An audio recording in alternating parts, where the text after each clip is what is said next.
हाय प्यारे बच्चों, welcome back to my YouTube channel Virendra academy.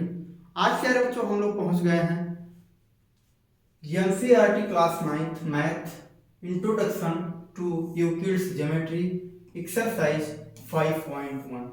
इसमें सबसे पहले प्यारे बच्चों हम लोग क्या पढ़ेंगे? Euclid geometry.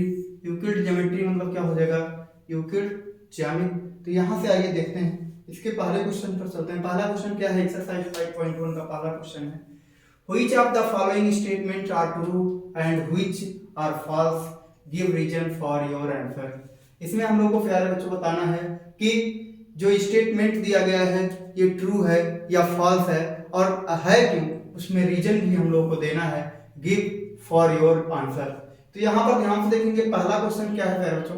पहला क्वेश्चन कह रहा है, इसका पहला क्वेश्चन है only one line can pass through ये सिंगल पॉइंट, यानी कह रहा है कि एक सिंगल पॉइंट से, कहां से कह बच्चों? कह रहा है एक सिंगल पॉइंट, जैसे मान लीजिए सिंगल पॉइंट ये हो गया, ये सिंगल पॉइंट। अब ये कह रहा है सिंगल पॉइंट से, कह रहा है only one line can pass through ये सिंगल पॉइंट, यानी क्या कह रहा है? एक लाइन, एक मतलब एक पॉइंट से केवल एक और एक लाइन क्या कर सकती है? ड्रा की जा सकती है। यानी एक पॉइंट से, एक सिंगल पॉइंट से होकर जाने वाली, यानी इस पॉइंट से केवल एक और एक लाइन ड्रा की जा सकती है। तो यहाँ पर ऐसा संभव नहीं, ऐसा नहीं है प्यारे बच्चों, एक ही लाइन नहीं ड्रा कर दी जा सकती। ये देखिए ऐसे तमाम लाइन ड्रा की जा सकती हैं, ऐसे तमाम लाइंस ड्रा की जा सकती हैं। इसलिए क्या होता है? इसलिए ये पॉइंट क्या हो गया प्यारे बच्चों? ये हो गया फॉल्स हो गया। क्या हो गया? फॉल्स हो गया, क्योंकि एक single line, only one line can pass through a single point, यानी सिंगल पॉइंट से हम बहुत सारी लाइन को ड्रा कर सकते हैं, बहुत सारी लाइन पास की जा सकती है, वहां उस सिंगल लाइन से बहुत सारी लाइन पास हो सकती है। आगे चलेंगे, there are an infinite number of lines which pass through the two distinct point, यानी इसमें भी कह रहा है, तो ध्यान से देखेंगे, यानी टू डिस्टिंक्ट पॉइंट क्या कह रहा है? टू डिस्टिंक्ट पॉइंट से, जैसे मान लीजिए ये एक पॉइंट और ये पॉइंट है, यहां से ध्यान से देखेंगे, यहां से यहां तक कह रहा है there are infinite number of line which pass through two distinct point. क्या यहां से प्यारे बच्चों ध्यान से देखेंगे, क्या इन दो पॉइंट से बहुत सारे लाइंस को पास किया जा सकता है? नहीं। तो इसलिए ये क्या हो गया प्यारे बच्चों? इसलिए ये भी क्या हो गया? फॉल्स हो गया। क्या हो गया? फॉल्स हो गया। अब यहां से ध्यान से देखेंगे, ये terminated line can be produced infinitely on both the side. यहां पर ध्यान से देखेंगे, कोई लाइन है, ऐसे ध्यान से देखिए, मान लीजिए यही लाइन है, ये क्या है? यहां से एक ये लाइन है, ये क्या है? लाइन है। तो यहां से लाइन, जैसे मान लीजिए ए बी है, क्या है? ए बी है, और ये भी ए बी है। तो इसके बोथ साइड ध्यान से देखेंगे, ये बॉक्स साइड में जो इसको एरो लगा है, ये एरो, और इधर ये एरो, ये दर्शाता है कि इसकी लेंथ क्या है? इनफाइनाइट है, यानी ये बढ़ाकर है, यानी आगे बढ़ते हुए क्रम में है, ये बढ़ते हुए क्रम में यानी असीमित है, इसी को कह रहा है बच्चों। तो ये क्या हो जाएगा? ये terminated line can be produced infinitely on the both side, यानी दोनों साइड्स में क्या होती है? इनफाइनाइट, उसकी लेंथ क्या होती है? इनफाइनाइटली होती है, इसलिए ये क्या हो गया बच्चों? ट्रू हो गया। If two circles are equal, then their radii are equal। अगर वे दो वृत्त क्या होंगे प्यारे बच्चों? जिसकी रेडियाई यानी त्रिज्याएं बराबर होंगी, वो क्या होंगे? बराबर होंगे। आइए देख लेते हैं, जैसे यहां से ऐसे दो सर्किल बनाइए, ये इसका सेंटर है, ऐसे हम दो सर्किल बनाते हैं प्यारे बच्चों, ऐसे दो सर्किल बना देते हैं, ये इसका सेंटर है। अब अगर यहां से कहा जाए ये रेडियस है, ये क्या है? रेडियस है। अगर इसका रेडियस r है और इसका भी रेडियस r है, तो ये दोनों सर्कल क्या है प्यारे बच्चों? इक्वल है। क्या है? इक्वल है। इस r इक्वल टू चाहे 1 ले लो, 2 ले लो, 3 ले लो, यहां से r इक्वल टू 1 2 3 कुछ भी ले लिया जा सकता है। यानी क्या होंगे? अगर त्रिज्याएं बराबर हैं तो क्या होगा? वृत्त बराबर होगा। अगर त्रिज्याएं बराबर हैं तो वृत्त कैसे होंगे? बराबर होंगे। यह भी स्टेटमेंट हमारा क्या है प्यारे बच्चों? ट्रू है। ये भी स्टेटमेंट हमारा क्या है? ट्रू है। आगे चलेंगे प्यारे बच्चों, यहां दिया गया in figure if A B equal to P Q and P Q equal to x Y and then A B equal to x Y. तो यहां से ध्यान से देखेंगे, ये यहां से एक लाइन है, ये यहां से एक है, यहां से एक ये है, तो ये ध्यान से देखना, ये कह रहे हैं कि A B equal to P Q, A B किसके बराबर है, पी क्यू के बराबर, पहला स्टेटमेंट कह रहे हैं, यानी ये वाला, यानी A B equal to P Q इसके बराबर है। फिर कह रहे हैं पी क्यू एक्स वाई के बराबर है, पी क्यू किसके बराबर है, एक्स वाई के बराबर। जब यहां से ध्यान से देखेंगे प्यारे बच्चों, जब क्या हो गया, यही सॉल्व कर देते हैं, जब ए बी क्या हो गया, ए बी पी क्यू के बराबर हो गया, और पी क्यू के बराबर क्या हो गया, एक्स वाई हो गया, पी क्यू के बराबर कौन हो गया, एक्स वाई हो गया, तो ये तीनों क्या हो गए प्यारे बच्चों, ये तीनों फिगर्स में जो भी हम लोग को दिया गया है line segments a b p q और एक्स वाई, ये सभी क्या है, बराबर है। तो इस प्रकार then A B equal to क्या लिख सकते हैं, a B equal to x Y, तो a B equal to x y लिख सकते हैं, या p Q equal to x y लिख सकते हैं, सब लिख सकते हैं, यानी ये भी स्टेटमेंट हमारा क्या हो गया, ट्रू हो गया। आगे चलेंगे नेक्स्ट क्वेश्चन की तरफ। नेक्स्ट क्वेश्चन क्या है प्यारे बच्चों, ध्यान से देखेंगे, give the definition for each of the following terms, are there other terms that need to be defined first, what are they and how might you define them। तो यहां से ध्यान से देखना, किसका डेफिनेशन लिखना है प्यारे बच्चों, पैरेलल लाइन का, किसका, पैरेलल लाइन का। तो यहां से ध्यान से देखें क्या लिखा है, if the perpendicular distance between two lines is always constant then these are called parallel line. जैसे ये ध्यान से देखें, ये लाइन है, ये क्या है प्यारे बच्चों, लाइन है, ये भी क्या है, लाइन है। अगर इसके और इसके बीच में यहां से ये परपेंडिकुलर डिस्टेंस, ये परपेंडिकुलर डिस्टेंस अगर कांस्टेंट रहता, जैसे मान लीजिए यहां से x है, यहां भी x हो, यहां भी x हो, यहां भी x हो, यहां भी x हो और यहां भी x हो, यानी कोई भी संख्या x इक्वल टू क्या 1 2 3 हो सकता है, x इक्वल टू क्या हो सकता है 1 2 3 4 5 6 7 कुछ भी संख्या हो सकती है प्यारे बच्चों। अगर ये क्या होती है, अगर ये समान रहता है, यानी इसमें कोई चेंजिंग नहीं होती है, तो क्या होंगे, या एक पैरेलल लाइन होगी, यानी परपेंडिकुलर डिस्टेंस क्या होगा, समान होगा। जैसे कि रेल की पटरी, जैसे रेल की पटरी वो क्या होती है, पैरेलल होती है। ऐसे ही हम लोग ले सकते हैं, जैसे सीढ़ी ले सकते हैं, क्या ले सकते हैं प्यारे बच्चों, सीढ़ी ले सकते हैं। ऐसे ये क्या होगी, इसके बीच में जो पट्टियां लगी होती हैं, ये सभी क्या होती हैं, अगर बराबर हैं परपेंडिकुलर में, तो ये वाली जो सीढ़ी की जो डंडा, ये वाला और ये वाला डंडा होगा, ये क्या होगा, पैरेलल होगा। आगे चलेंगे नेक्स्ट पर, नेक्स्ट क्या है, परपेंडिकुलर लाइन। क्या है प्यारे बच्चों, if two line intersect each other at 90 degree then these are perpendicular line. तो यहां से ध्यान से देखेंगे, ये लाइन है प्यारे बच्चों, ये लाइन जो है, ये लाइन जो यहां पर अगर क्या कितने डिग्री का कोण बना रही है प्यारे बच्चों, 90 डिग्री का अगर कोण बना है, टू लाइन इंटरसेक्ट, ये इंटरसेक्ट कर रही है, टू लाइन क्या कर रही है, इंटरसेक्ट मतलब प्रतिच्छेद कर रही है, कहां पर, यहां बिंदु O पर, तो पॉइंट से O पर कर रही है। तो फिर अदर द 90 डिग्री, अगर ये 90 डिग्री पर इंटरसेक्ट कर रही है, कितने डिग्री पर प्यारे बच्चों, 90 डिग्री पर इंटरसेक्ट कर रही है, आर परपेंडिकुलर लाइन। तो इसको क्या कौन सी लाइन कहते हैं, परपेंडिकुलर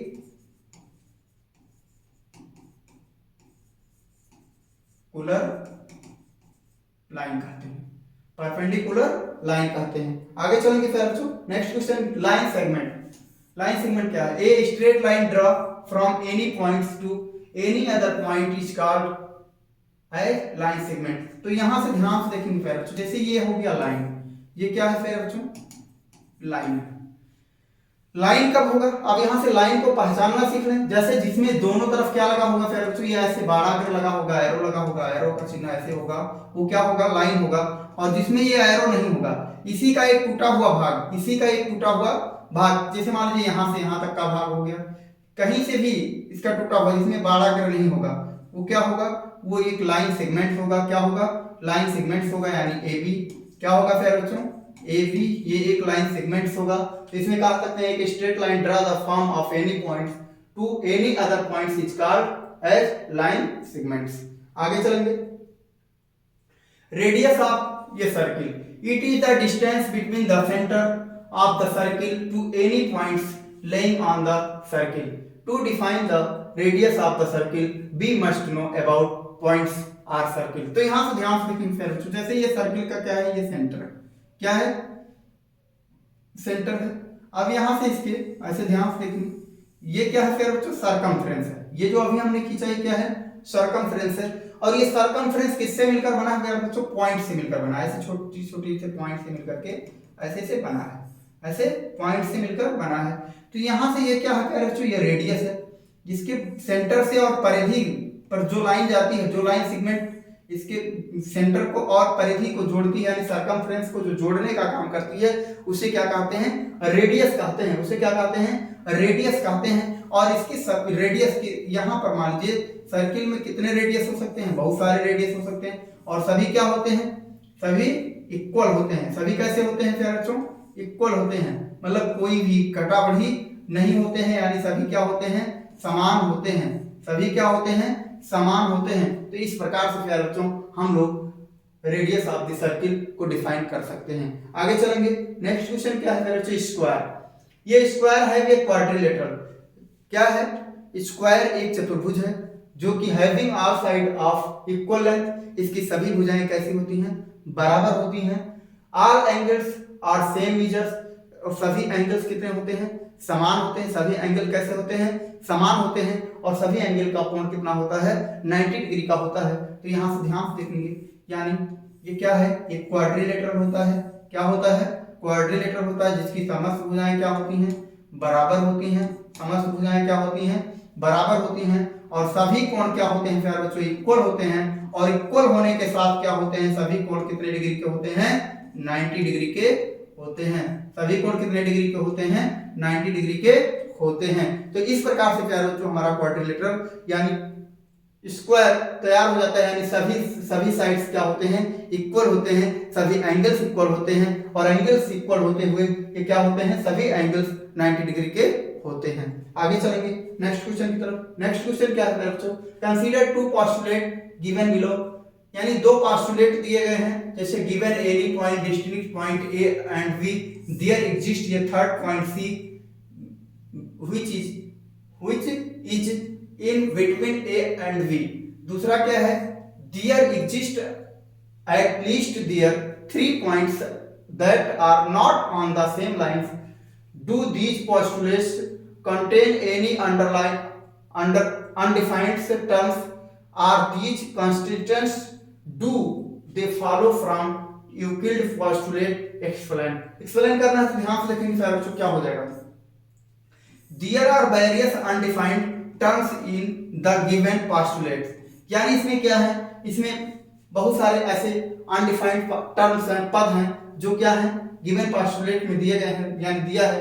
The given postulates, जो postulate दिया है, are consistent because they refer to two different situation, यानी ये कहाँ रिफर करता है? दो different situation को रिफर कर रहा है। Also it is the impossible to the deduce any statement that contradicts any well-known axiom and postulate। दूसरा ध्यान से देखेंगे हो जाएगा these postulates do not follow from Euclid postulates, यानी ये जो स्टेटमेंट जो हम लोगों को दिए हैं ये क्या करते हैं? ये यूक्लिड पोस्टुलेट को फॉलो नहीं करते हैं। They follow from the axiom.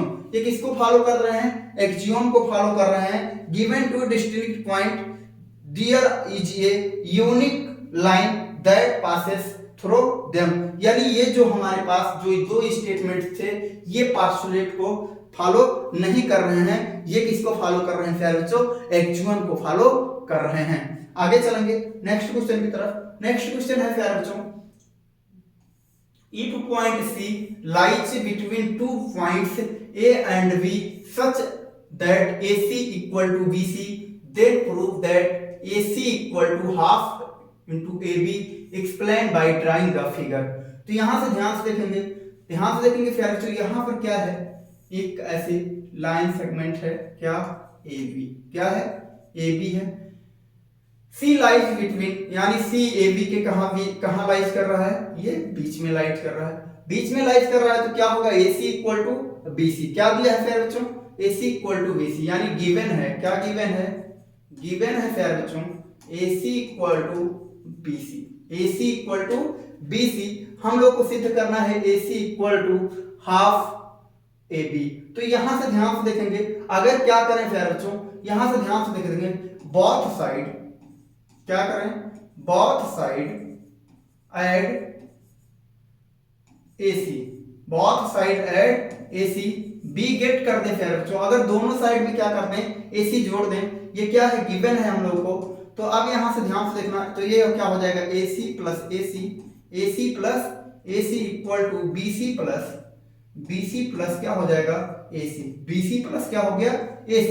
अब यहाँ से ध्यान से देखेंगे, ये यहाँ से क्या हो गया BC और प्लस यहाँ से क्या हो गया AC, यानी ये BC और AC और ये यहाँ से क्या हो जाएगा पूरा, ये पूरी दूरी हो जाएगी फिर बच्चों, पूरी दूरी ये हो जाएगी AB हो जाएगी, ये क्या है BC है और ये क्या है AC है, तो ये दोनों जोड़ने पर क्या बनेगा, यानी AC प्लस BC, यानी AB equal to AC plus BC। तो यहाँ से ध्यान से देखे रहे होंगे, तो AC और AC को ऐड कर लेंगे तो क्या हो जाएगा 2AC हो जाएगा और equal to BC plus AC, BC plus AC की जगह और क्या लिख सकते हैं AB लिख सकता हूं, AB लिख सकता हूं। तो यहां से क्या हो जाएगा फिर बच्चों AC इक्वल टू क्या हो जाएगा half AB, AC equal to क्या हो जाएगा हाफ AB।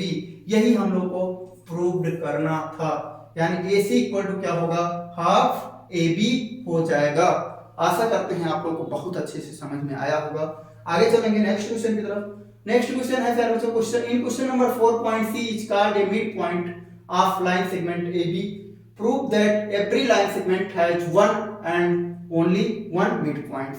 तो यहाँ पर ध्यान से देखना है सर बच्चों, इसमें जो हम लोग क्वेश्चन नंबर 4 की तरीके से यहाँ से ध्यान से देख लेंगे, ये हो जाएगा, तो यहाँ पर ये हो गया फिर बच्चों A हो गया और ये B हो गया, यहाँ पर कोई पॉइंट C लाइज कर रहा है और ये कह रहे हैं कि prove that every line segment has one and only one mid points, यानी हमको कह रहे हैं कि केवल एक पॉइंट हमको किसी भी लाइंस में कितने मिड पॉइंट्स हो सकते हैं, केवल एक मिड पॉइंट्स हो सकते हैं, यही हम लोग को सिद्ध करना है। तो यहां से हम लोग मान लेते हैं क्या बच्चों AB लेट कर लेते हैं, late AB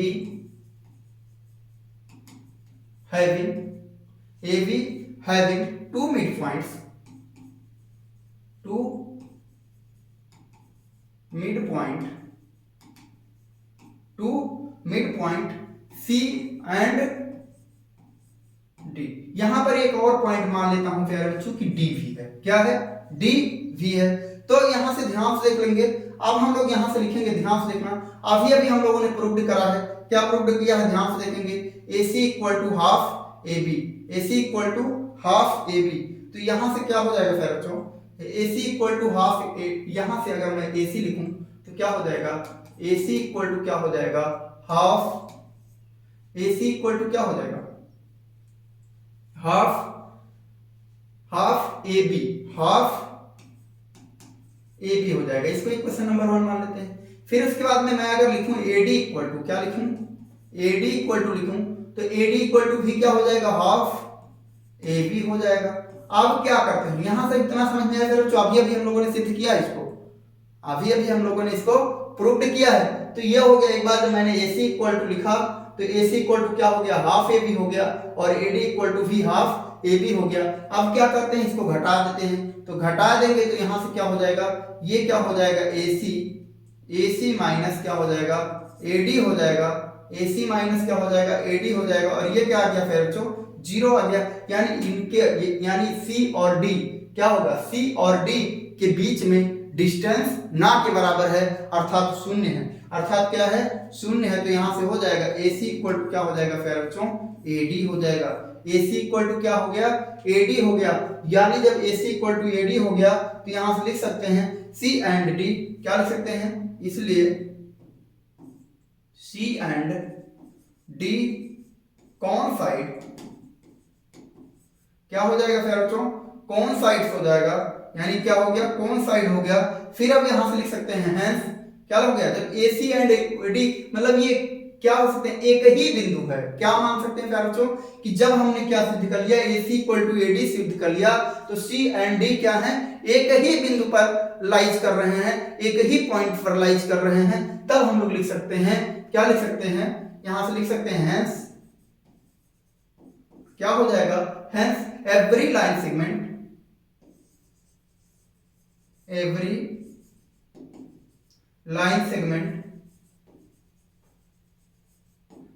line segment only one mid points क्या हो जाएगा, ओनली वन मिड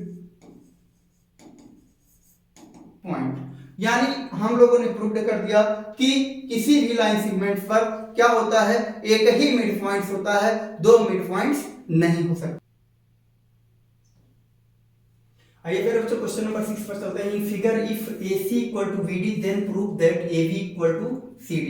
यानी हम लोग यहाँ पर देख रहे हैं एक चित्र बना है, यानी ये हो जाएगा, ये हो गया फिर बच्चों, ये क्या है, A है और ये B है और ये C है और ये क्या है, D।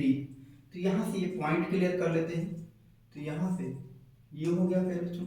तो हम लिखेंगे इन फिगर, सॉल्यूशन क्या हो जाएगा इसका फिर बच्चों, सॉल्यूशन हो जाएगा इन फिगर में क्या दिया है फिर बच्चों, यहां से लिख सकते हैं, मैं क्या लिख सकता हूं, AC, A और C, AC के ऊपर क्या लिख सकता हूं, AB प्लस BC, क्या लिख सकता हूं, AB प्लस BC, यानी A दूरी और ये दूरी किससे बराबर है, AC के बराबर है। तो अब यहां से ये हो गया हमारा। फिर इसके बाद में ध्यान से देखेंगे, अगर मैं यहां से लिखूं BD, क्या लिखूं, BD, अगर मैं BD लिखता हूं तो BD किसके बराबर होगा, BD बराबर होगा BC प्लस CD के, BC प्लस इसके फिर बच्चों CD के बराबर होगा। तो अब यहां से ध्यान से देखेंगे फिर बच्चों, ध्यान से देखना, हम लोगों को दिया है AC इक्वल टू BD, यहां से लिखेंगे गिवन क्या है फिर बच्चों, AC equal to BD, AC equal to क्या गिवन है, BD,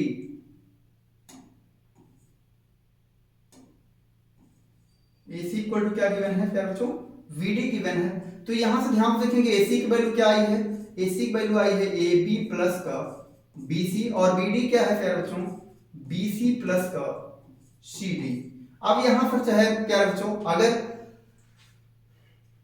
यूक्लिड मतलब पोस्टुलेट के हिसाब से अगर आप काम करेंगे तो यहां से क्या होगा, ध्यान से देखेंगे तो ये हो जाएगा AB प्लस, यानी बोथ साइड ऐसे लिख देंगे, ध्यान से बोथ साइड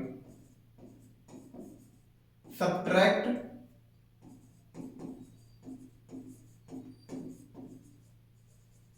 फ्रॉम BC, यानी क्या करते हैं, BC को सब्ट्रैक्ट कर देते हैं बोथ साइड दोनों तरफ। तो क्या हो जाएगा AB प्लस BC माइनस क्या हो जाएगा BC equal to BC plus CD minus क्या हो जाएगा BC। यहां से ध्यान देखेंगे BC से BC कट जाएगा, यहां BC से BC कट जाएगा, तो क्या बचेगा फिर बचेगा AB इक्वल टू CD। यही हम लोग को प्रूव करना था, यानी ये हो गया फिर बच्चों प्रूव दैट, क्या हो गया, प्रूफ हो गया, यानी ये हमारा क्या हो गया, प्रूफ हो गया। हमको प्रूव करना था AB इक्वल टू CD, यानी AC इक्वल टू BD हमारे पास दिया था और AB इक्वल टू CD हमको प्रूफ करना था। आगे चलेंगे नेक्स्ट क्वेश्चन की तरफ। नेक्स्ट क्वेश्चन क्या है बच्चों, why is the axiom 5 in the list of the Euclid axiom considered a universal truth. Universal truth मतलब पूरे विश्व में, पूरे ब्रह्मांड में जो सत्य है। Note that the question is not about the fifth postulate. Solution क्या है बच्चों, the whole is greater than the part, यानी अगर मान लीजिए यहाँ पर कोई ऐसे कोई मान लीजिए होल है, ये कोई बहुत बड़ा पार्ट है, क्या है, एक बहुत बड़ा है, बहुत बड़ा मतलब होल पूरी दुनिया को मान लीजिए, और इसी में से अगर कोई पार्ट मैं यहाँ से मान लीजिए ऐसे निकालूं, इतना पार्ट, तो इतना पार्ट अगर मैं ऐसे निकालूं, इससे ऐसे अलग बना देता हूं, इतना पार्ट अगर निकालूं तो क्या होगा प्यारे बच्चों, इसमें क्या होगा, हमेशा जहां से मैंने इस पूरी में से इतना थोड़ा सा हमने पार्ट निकाल लिया है, तो क्या होगा, ये जो छोटा सा पार्ट मैंने निकाला, इससे हमेशा जिससे हमने पार्ट लिया वो हमेशा क्या होगा, बड़ा होगा, यानी ग्रेटर होगा। यही है, जैसे मैं मान लीजिए यहाँ पर एक नदी है और नदी में से मैं क्या करता हूँ, एक बाल्टी पानी निकाल लेता हूँ, क्या करता हूँ, एक बाल्टी पानी निकाल लेता हूँ, तो हमेशा क्या होगा फिर बच्चों, ये नदी में जो जल है इस बाल्टी के जल से क्या होगा, हमेशा ज्यादा होगा, हमेशा क्या होगा, ज्यादा होगा। यही चीज कह रहा है, the whole is greater than the part, it is the true for anything in the world, यानी किसी भी वस्तु पर अगर आप ये प्रैक्टिकल करोगे तो ये हमेशा क्या होगा, सत्य होगा, सही होगा। Hence it is universal truth, यह क्या है, एक सत्य है, यूनिवर्सल यानी क्या क्या है, एकदम ब्रह्मांड सत्य है, यानी यह हमेशा क्या है, पूरी तरीके से क्या है, ये सत्य है कि किसी भी पार्ट से अगर छोटा टुकड़ा आप निकालेंगे तो क्या होगा, उस पार्ट से, जिस पार्ट से आप निकाले बड़े वाले से यूनिवर्सल से आप जो भी पार्ट निकालेंगे वो हमेशा यूनिवर्सल से क्या होगा, छोटा होगा, और यूनिवर्सल क्या होगा, हमेशा बड़ा होगा। धन्यवाद प्यारे बच्चों। अगर आपको ये वीडियो अच्छे से समझ में आई है तो हमारे चैनल को अभी तक आपने अगर सब्सक्राइब नहीं किया है तो सब्सक्राइब कर लें और बेल आइकन जरूर दबा लें प्यारे बच्चों, ताकि जैसे ही कोई नया वीडियो अपलोड करें उसका नोटिफिकेशन आपको जस्ट प्राप्त हो, और अपने दोस्तों के साथ शेयर करें। मौज करें, मस्त रहें, पढ़े लिखें।